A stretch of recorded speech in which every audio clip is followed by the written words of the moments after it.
പണ്ട് കാലത്ത് കല്യാണ തലേന്ന് പന്തലിൽ വിളമ്പിയിട്ടുള്ള മെഴുക്ക് പുരട്ടി നിങ്ങൾ കഴിച്ചിട്ടുണ്ടോ? നല്ല ടേസ്റ്റാണ് കേട്ടോ. ഇത് കഴിക്കാൻ വേണ്ടി മാത്രം പോയിട്ടുള്ളവരുണ്ട്. അത്ര ടേസ്റ്റാ. ഓണത്തിനും സദ്യക്ക് ഈ മെഴുക്ക് പുരട്ടി ഉണ്ടാക്കാറുണ്ട്. നിങ്ങൾ ഇതുവരെ ട്രൈ ചെയ്തിട്ടില്ലെങ്കിൽ ഇപ്രാവശ്യത്തെ ഓണത്തിന് ഒരു കിടുക്കൻ മെഴുക്ക് പുരട്ടി ആയിക്കോട്ടെ. അപ്പൊ ഇത്രയും ടേസ്റ്റുള്ള മെഴുക്ക് പുരട്ടി ഏതാണെന്ന് ഒന്നറിയണല്ലോ. ഹായ്, അമല സോവായിട്ട് പുതിയൊരു വീഡിയോയിലേക്ക് എല്ലാവർക്കും സ്വാഗതം. പണ്ട് കാലത്തെ കല്യാണ തലേന്നും ഓണനാളിലൊക്കെ ഉപ്പേരി വെച്ചിരുന്നതാ ഇത് കേട്ടോ. നമ്മുടെ കായത്തോല് കായ വറുത്ത് കഴിഞ്ഞാൽ അതിൻ്റെ തോലെടുത്തിട്ട് ഒരു മെഴുക്ക് പുരട്ടി ഉണ്ടാക്കും. നല്ല ടേസ്റ്റാണ് കഴിക്കാൻ. അന്നാളിലെ കായത്തോലും പയറും മെഴുക്ക് പുരട്ടി ഉണ്ടാവും എന്ന് പറഞ്ഞ് കൊതിയോടുകൂടി അല്ലാതെ ഒരാളും കല്യാണ തലേന്ന് പന്തലിൽ സദ്യ ഉണ്ണാൻ ഇരിക്കാറില്ല. അത്ര ടേസ്റ്റാ. അപ്പം ഇതെങ്ങനെ ഉണ്ടാക്കാന്നൊന്ന് നോക്കിയാലോ. ഓണച്ചന്ത തുടങ്ങിയില്ലേ എല്ലാവരുടെ അവിടെയും? അപ്പം ഞങ്ങളുടെ ഇവിടെ ഓണച്ചന്ത തുടങ്ങിയിരുന്നു, സഹകരണ ബാങ്കിൻ്റെ വക. അപ്പം ഞങ്ങൾ ഓണച്ചന്തയിൽ പച്ചക്കറി വാങ്ങിക്കാൻ പോയതാ. പോയി വരും വഴി എന്നാൽ കുറച്ച് ചിപ്സ് വാങ്ങിക്കാം, വറക്കുന്നവിടെ ചൂടോടെ വാങ്ങിക്കാമെന്ന് പറഞ്ഞ് കയറിയതാ. അപ്പം അവർ അവിടെ വറക്കാൻ തുടങ്ങിയിട്ടേ ഉള്ളൂ. അപ്പം അവർ പറഞ്ഞു കായ വറക്കണേ ഉള്ളൂ, തോല് വേണമെങ്കിൽ കൊണ്ടുപോക്കോന്ന്. കേൾക്കണ്ട താമസം ഞാനല്ലേ കേൾക്കുന്നത്. വേഗം കയ്യിൽ നിന്ന് കവറെടുത്തു, ഒരു പടല കായയുടെ തോലെടുത്തു, കവറിലിട്ടു പോന്നു. ഞങ്ങൾക്ക് എല്ലാവർക്കും നല്ല ഇഷ്ടമാണ് കേട്ടോ കായത്തോലും പയറ്. ഈ തൃശ്ശൂർക്കാരുടെ ഇഷ്ടവിഭവം എന്ന് തന്നെ പറയാം. കാരണം ആ ഭാഗങ്ങളിലാണ് കല്യാണ തലേന്നും ഓണത്തിനൊക്കെ കായത്തോലും പയറും മെഴുക്ക് പുരട്ടി ഉണ്ടാക്കുക. അപ്പോൾ ഇതേപോലെ കായത്തോലിൻ്റെ നീളത്തിലൊന്ന് കട്ട് ചെയ്തിട്ട് ഇതേപോലെ പൊടി പൊടിയായി കനം കുറച്ചൊന്ന് അരിഞ്ഞു കൊടുക്കുക. നമ്മൾ ആവിയിൽ വേവിച്ചെടുക്കുകയാണ് കേട്ടോ. പിന്നെ ഇതിൻ്റെ സപ്പോർട്ടിങ് ക്യാരക്ടർ ഉണ്ടല്ലോ, അടുപ്പത്ത് വെന്തിരിക്കുന്നുണ്ട് കേട്ടോ, നമ്മുടെ വൻപയർ, വെള്ളപ്പയറില്ലേ. അപ്പോൾ ഇതേപോലെ ഞാൻ അരിഞ്ഞെടുത്തിട്ടുണ്ട് 2 തോലും. ഇനി ഇതൊന്ന് നന്നായി കഴുകിയെടുത്തുകൊണ്ട് വരിക. അപ്പോൾ ഇത്രയേ ഉള്ളൂ. നമ്മൾ ആവിയിൽ വേവിക്കുന്നതുകൊണ്ട് തന്നെ ഞാൻ കനം കുറച്ചിട്ടാണ് അരിയുന്നത്. ഇനി നിങ്ങൾക്ക് വെള്ളപ്പയറിൻ്റെ ഒപ്പം ഇട്ട് വേവിച്ചെടുക്കാനാണെങ്കിൽ ചൂടിയും കനം കൂട്ടി അരിഞ്ഞോളൂ കേട്ടോ, കുഴപ്പമില്ല. ഇനി ഞാൻ കുറച്ച് ചുവന്നുള്ളി നന്നാക്കി എടുത്തിട്ടുണ്ട്, ഒപ്പം 4-5 അല്ലി വെളുത്തുള്ളിയും കൂടെ എടുത്തിട്ടുണ്ട്. നന്നായി ചതച്ച് കൊണ്ടുവരിക. അപ്പോൾ നമ്മളുടെ പയർ വെന്ത് റെഡി ആയിട്ടുണ്ട്. അപ്പോൾ നിങ്ങൾ ഇതേപോലെ കുക്കറിലൊക്കെയാണ് വെക്കുന്നതെങ്കിൽ അതിൽ വെള്ളം വെന്ത് കഴിഞ്ഞിട്ടും അതിൻ്റെ ഉള്ളിൽ വെള്ളം ഉണ്ടെങ്കിൽ കുക്കർ തുറന്ന് വെച്ച് വെള്ളം ഒന്ന് വറ്റിച്ചെടുത്തോളൂ കേട്ടോ. അപ്പോഴാണ് നമ്മളുടെ ഈ മെഴുക്കുവരട്ടി ഉണ്ടാക്കാനായിട്ട് കുറച്ചുകൂടി ടേസ്റ്റ് കിട്ടുക. വെള്ളം ഒരുപാടായി കഴിഞ്ഞാൽ കുഴഞ്ഞു പോവാതെ.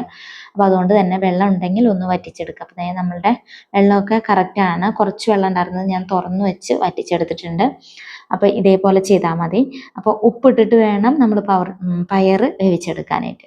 ഇനി നമ്മൾ ചീനച്ചട്ടി വെച്ചു, അതിലാവശ്യത്തിന് വെളിച്ചെണ്ണ ഒഴിച്ചു. നമ്മളുടെ വറ്റൽമുളക് പൊടിച്ച മിക്സിയുടെ ജാറിൽ ഞാൻ ചെറിയുള്ളിയും വെളുത്തുള്ളിയും കൂടെ ഒന്ന് കറക്കിയെടുത്തതാണ് കേട്ടോ.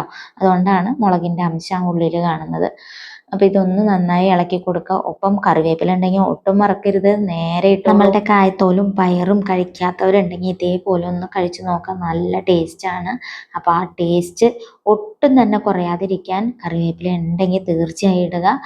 പിന്നെ നമ്മൾ കല്ലിലോ അല്ലെങ്കിൽ മിക്സിയുടെ ജാറിലോ എങ്ങനെയായാലും വേണ്ടില്ല, ഇടിച്ച മുളക് പൊടി ഇടുകയാണ് ഏറ്റവും ടേസ്റ്റ്. അപ്പോൾ അതും കൂടെ ഇട്ട് കൊടുത്തിട്ടുണ്ട്.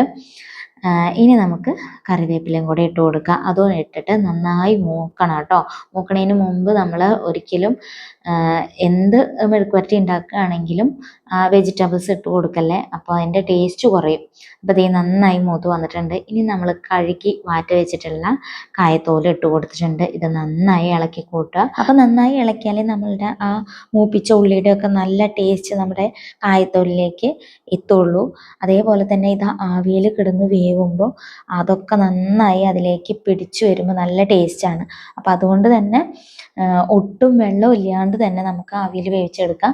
അപ്പോൾ ആവശ്യത്തിന് ഉപ്പിട്ട് കൊടുക്കാം. പിന്നെ ഞാൻ ഉള്ളി മൂപ്പിച്ചപ്പോൾ ഞാൻ മഞ്ഞൾപ്പൊടി ഇടാൻ മറന്നു പോയിട്ടാ. അപ്പം ഞാൻ ഇപ്പം ഇടുന്നുണ്ട്.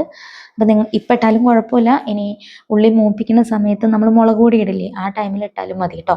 അപ്പോൾ ഞാൻ മഞ്ഞൾപ്പൊടിയും കൂടെ ഇട്ടിട്ട് ഒന്നും കൂടെ നന്നായി ഇളക്കി കൂട്ടിയിട്ട് ഒന്ന് മൂടി വെക്കുന്നുണ്ട്. 2 തവണ മൂടി വെച്ച് തുറക്കുമ്പോഴേക്കും നമ്മളുടെ കായത്തോല് വെന്ത് റെഡി ആയിട്ടുണ്ടാവും കേട്ടോ. അപ്പോൾ അത്ര വേവ് നമ്മുടെ കായത്തോലിനുള്ളൂ.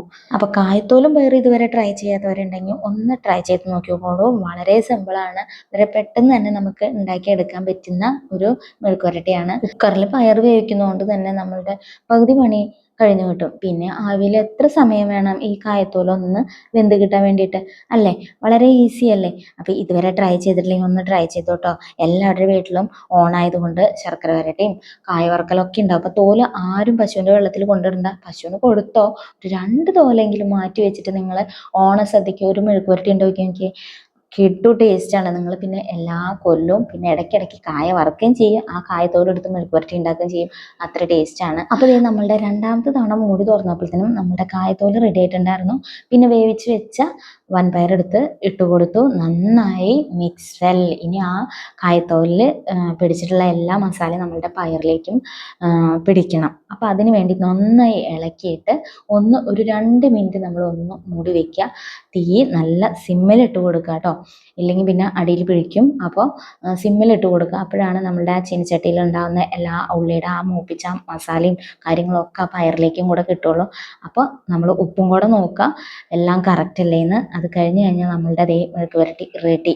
അപ്പോൾ നല്ല ടേസ്റ്റുള്ള കായത്തോലും പയറും മെഴുക്ക് പുരട്ടി പണ്ടത്തെ കല്യാണ തലേന്ന് പന്തലിൽ വിളമ്പിയിരുന്ന അതേ സംഭവം. കിട്ടു ടേസ്റ്റാണ്. ഇതുവരെ കഴിച്ചിട്ടില്ലെങ്കിൽ ഒന്ന് കഴിച്ചു നോക്കിക്കോട്ടെ. കഴിക്കാത്തവരുണ്ടെങ്കിൽ കഴിച്ചു നോക്കിയിട്ട് ആരും അയ്യേ രസമില്ല എന്ന് ഒരിക്കലും പറയില്ല. കാരണം ഇപ്പോഴും കൊതിയോടെ കഴിച്ചുകൊണ്ടിരിക്കുന്ന ആൾക്കാർ ഇപ്പോഴും ഉണ്ട്. അത്ര ടേസ്റ്റ് ഉള്ളത് കൊണ്ടാണല്ലോ അവർ ഇപ്പോഴും കൊതിയോടുകൂടെ ഈ ഉപ്പേരി ഒന്ന് കിട്ടിയിരുന്നെങ്കിൽ കായത്തോലുണ്ടോ കളയണ്ട, അതല്ലേ എന്നോട് ബേക്കറിക്കാരൻ പറഞ്ഞത്, കായത്തോല് വേണമെങ്കിൽ കൊണ്ടുപോയിക്കോട്ടെ എന്ന്. അപ്പോൾ ആ ടേസ്റ്റ് കഴിച്ചു നോക്കിയവർ ആ ടേസ്റ്റ് ഒരിക്കലും മറക്കില്ല. അപ്പോൾ ദേ കൊതിയൂർന്ന ടേസ്റ്റിൽ കായത്തോലും പയറും മെഴുക്ക് പുരട്ടി ഇവിടെ റെഡി ആയിട്ടുണ്ട് കേട്ടോ. അപ്പോൾ ഇതുവരെ ട്രൈ ചെയ്യാത്തവരുണ്ടെങ്കിൽ ഇപ്രാവശ്യത്തെ ഓണത്തിന് മെഴുക്ക് പുരട്ടി ഇതായിക്കോട്ടെ, കൊള്ളാവുന്നൊന്ന് നോക്കുന്നേ. അപ്പോൾ അടുത്ത വീഡിയോയിൽ കാണാം. എല്ലാവർക്കും താങ്ക് യു. Bye bye.